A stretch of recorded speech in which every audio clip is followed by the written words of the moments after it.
இதுக்கு வந்து ஒரு மசாலா அரைக்கணும். நான் வந்து ஒரு 2 டேபிள் ஸ்பூன் தேங்காய் எடுத்துருக்கிறேன். 1 ஸ்பூன் சீரகம், ஒரு 4 பச்சை மிளகாய், ஒரு 4 பல்லு பூண்டு. இதை வந்து தண்ணி ஊற்றாமல் நம்ம வந்து மிக்சியில் வந்து கொரகொரப்பாக நம்ம வந்து அரைச்சி எடுத்துக்கணும். இதை அரைச்சிட்டு வந்துட்டு எப்படி செய்யுதுன்ட்டு பார்க்கலாம். இப்போ நான் வந்து ஒரு 200 கிராம் அவரைக்காய், இந்த மாதிரி ஒரு பச்சை இந்த மாதிரி உள்ளியாக இருக்கும் பாருங்கள் அவரைக்காய்.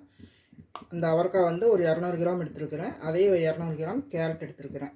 இப்போ இந்த ரெண்டையும் சேர்த்து தான் நம்ம வந்து பொரியல் செய்ய போகிறோம். நம்ம எப்போவுமே கேரட் பீன்ஸ் தான் போட்டு செய்வோம். இப்போ நம்ம வந்து அவரைக்காய் போட்டு செய்யலான்னு மாற்றி செஞ்சு பார்க்கலாம் அப்படின்னு எடுத்துருக்கிறேன். இது ரொம்பவும் நல்லாயிருக்கும். இது வந்து எப்படி செய்யுதுன்ட்டு பார்க்கலாம். நான் வந்து ஸ்டவ் பற்ற வச்சு கடாய் வச்சுருக்கிறேன். இதில் கொஞ்சமாக எண்ணெய் ஊற்றிக்கலாம் தாளிக்கிறதுக்கு. இந்த மாதிரி மாற்றி ஒரு தடவை செஞ்சு பாருங்கள், நல்லாயிருக்கும்.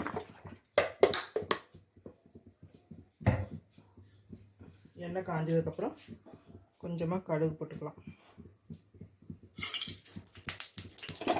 கடுகு பொரிஞ்சதுக்கப்புறம் கொஞ்சமாக உளுத்தம் பருப்பு,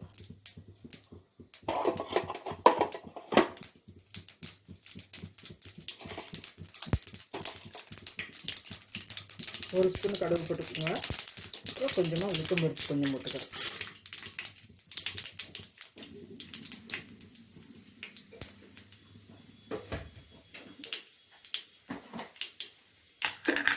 உளுத்தம் பருப்பு செவந்த உடனே கொஞ்சம் வெங்காயம்,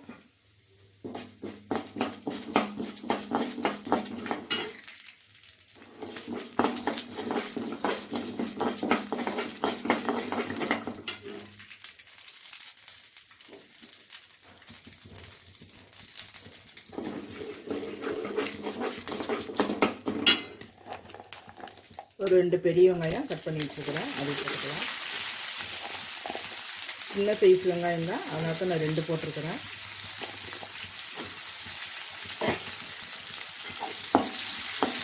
வெங்காயம் கொஞ்சம் வதங்கினதுக்கப்புறம் இந்த காயெல்லாம் போட்டுக்கலாம். காயெல்லாம் நல்லா கழுவி தான் வச்சுருக்கிறேன். கழுவிட்டு கட் பண்ணுங்க, அப்படியே கட் பண்ணிவிட்டு கழுவக்கூடாது. இதில் கொஞ்சமாக கருவேப்பிலை போட்டுக்கலாம்.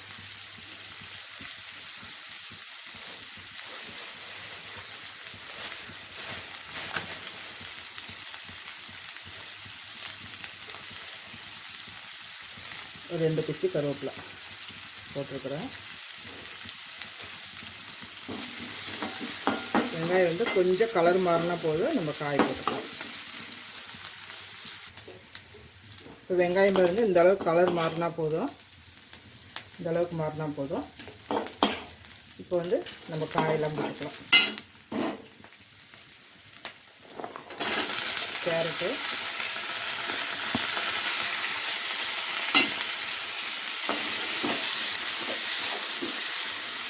இது கூட அவரைக்காய் போட்டுக்கிறோம்.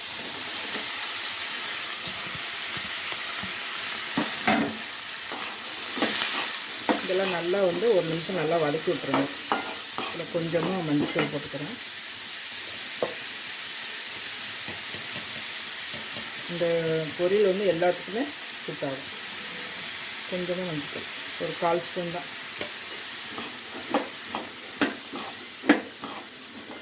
இது நல்லா ஒரு நிமிஷம் வதக்கினதுக்கப்புறம் உப்பு போட்டு கொஞ்சமாக தண்ணி ஊற்றி வேக வச்சிடலாம். இது வந்து காய் வந்து ஒரு சீக்கிரமாக வெந்துடும், ஒரு 7-8 நிமிஷத்துலேயே வெந்துடும்.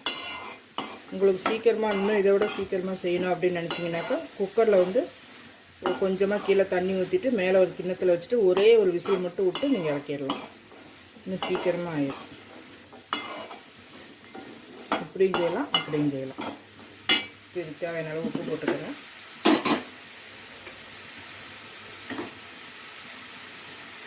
உப்பு காரம் உங்களுக்கு தகுந்த மாதிரி போட்டுக்கோங்க.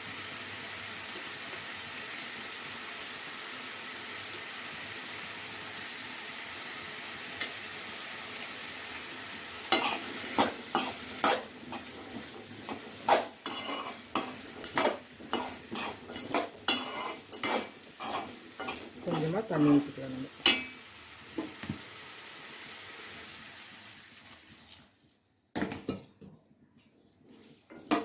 ரொம்ப நிறைய ஊற்றிடாதீங்க, கொலன்னு ஆயிரும்.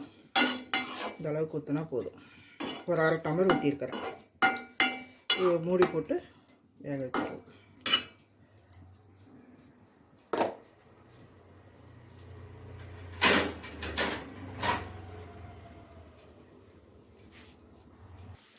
இப்போ பாருங்கள் காய் வந்து நல்லா 7-8 நிமிஷத்துலேயே நல்லா வெந்துருச்சு. ரொம்ப நேரம் வேக வைக்க வேண்டாம், நல்லா வெந்துருச்சு. இப்போ காயெல்லாம் நல்லா கேரட்லாம் நல்லா வெந்துருச்சு. இப்போ நம்ம வந்து இந்த அரைச்சி வச்சுக்கிற இந்த தேங்காய் பச்சை மிளகாய் விழுதை போட்டுடலாம். தண்ணியே ஊற்றாமல் அரைச்சிக்கோங்க. நான் பாருங்கள் தண்ணியே ஊற்றாமல் தான் அரைச்சிருக்கிறேன். இந்த மாதிரி தண்ணி ஊற்றாமல் அரைச்சிட்டு நம்ம இது கலந்து விட்டுடலாம். இதில் கொஞ்சமாக கொத்தமல்லி போட்டிங்கன்னா அவ்வளோதான், பொரியல் ரெடி ஆயிடுச்சு. எல்லாம் ரெடி பண்ணி வச்சிட்டோன்னா ஒரு 7-8 நிமிஷத்தில் இந்த பொரியல் ரெடி ஆயிடும்.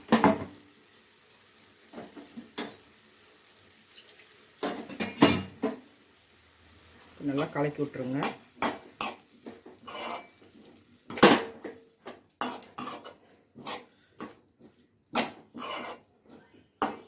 சூப்பராக இருக்கும் இந்த பொரியல். இந்த சீரகம் பச்சை மிளகா பூண்டெல்லாம் அரைச்சி போடுறதுனால ரொம்ப நல்லாயிருக்கும். தேங்காயோடு நீங்கள் இந்த மாதிரி அரைச்சி ஒரு தடவை ட்ரை பண்ணி பாருங்கள். இதே தேங்காய் சீரகம் பச்சை மிளகா எல்லா பொரியலுக்குமே நீங்கள் யூஸ் பண்ணலாம், கூட்டுக்குமே அதை யூஸ் பண்ணிக்கலாம். நம்ம இப்போ வந்து நம்ம தேவையான அளவு கொத்தமல்லி போட்டுக்கலாம்.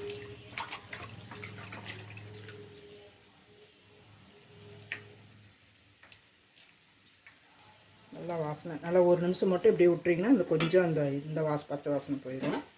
இப்போ வந்து கொத்தமல்லி போட்டுக்கலாம்.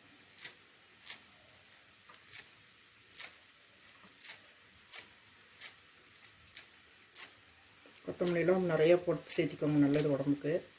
நான் எப்போவுமே எல்லா டிஷ்ஷுக்குமே நிறைய போட்டுருவேன்.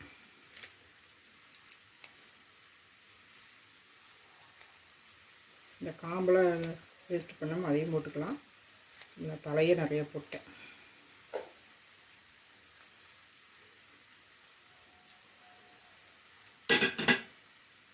அவ்வளோதான், பொரியல் ரெடி ஆயிடுச்சு.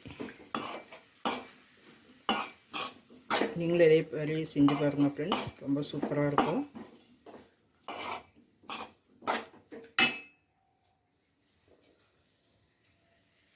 ஹாய் ஃப்ரெண்ட்ஸ், இன்றைக்கி நம்ம சேனலில் நம்ம என்ன பார்க்க போகிறோம் அப்படின்னு பார்த்தீங்கன்னாக்கா, கேரட்டும் அவரைக்காயும் வச்சு ஒரு பொரியல் தான் செய்ய போகிறோம். நம்ம எப்பவுமே கேரட்டு பீன்ஸ் வச்சு தான் பொரியல் செய்வோம். இது வந்து கொஞ்சம் அவரைக்காய் அதே மாதிரி இந்த குச்சியாக ஒல்லியாக இருக்கும் பாருங்க அவரைக்காய், அந்த அவரைக்காய் தான் எடுத்துருக்கிறேன். இங்கே பாருங்க, இந்த மாதிரி அவரைக்காய் தான், இந்த மாதிரி பச்சை கலரில் இருக்கும் பாருங்க ஒல்லியாக, இந்த அவரைக்காய் தான் எடுத்துருக்கிறேன். பட்டா வரல, கருப்பு அவரையும் இல்லை, இந்த மாதிரி பச்சை கலரில் இருக்கிற அவரைக்காய் தான் எடுத்துருக்கிறேன். இப்போ இதை வச்சு நம்ம வந்து ஒரு பொரியல் தான் செய்ய போகிறோம். ரொம்ப சூப்பராக இருக்குங்க இந்த பொரியல். நீங்கள் மிஸ் பண்ணாமல் ஒரு தடவை ட்ரை பண்ணி பாருங்கள். இது எப்படி செய்யுது அப்படின்ட்டு வாங்க வீடியோக்குள்ளே போய் பார்க்கலாம்.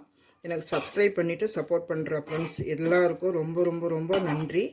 சரி வாங்க இது எப்படி செய்யுதுன்ட்டு பார்க்கலாம். வீடியோக்குள்ளே பார்த்துக்கு முன்னாடி நம்ம சேனலை சப்ஸ்கிரைப் பண்ணுங்கள் ஃப்ரெண்ட்ஸ். சப்ஸ்கிரைப் பண்ணாமல் நிறைய பேர் பார்க்குறீங்க. சப்ஸ்கிரைப் பண்ணிவிட்டு பக்கத்தில் இருக்கிற பெல் பட்டனையும் கிளிக் பண்ண மறந்துடாதீங்க. வாங்க எப்படி செய்யுதுன்ட்டு பார்க்கலாம். அவ்வளோதான் ஃப்ரெண்ட்ஸ், அருமையான ஒரு பொரியல் ரெடி பண்ணிட்டோம்.